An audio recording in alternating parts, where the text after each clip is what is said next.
This is a great time of year to make something comforting, and what's better than beef stew? Beef stew traditionally is made with flour or cornstarch or some sort of thickener. I leave all that stuff out because we cook for people who have some food restrictions, but I also cook for myself and I don't have any, so I'm gonna make this dish delicious for everybody. And we're gonna start by building lots of flavor in our pot with searing the beef. So I'm going to turn on my stove and we'll get started.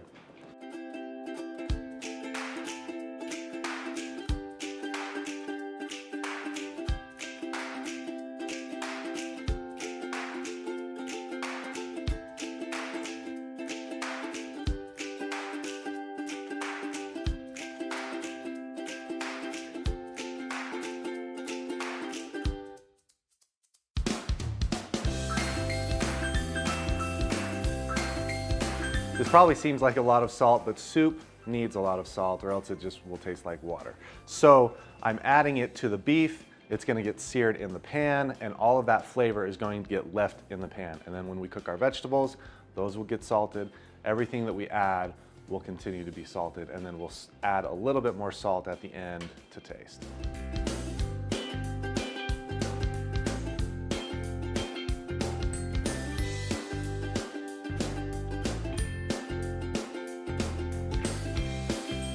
So we're going to sear this a little bit at a time, all in one layer, because otherwise everything just gets in there, traps steam, and it becomes soggy. So in order to get a nice sear on it, allow each piece to have a little bit of room around it.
Okay, so there you have it, the perfect beef stew that you can cook for people who have some food restrictions. It's so comforting and a ton of flavor. I think you'll really enjoy it. Give it a try, check out the full recipe in the link in the description of this video, and let us know how you like it.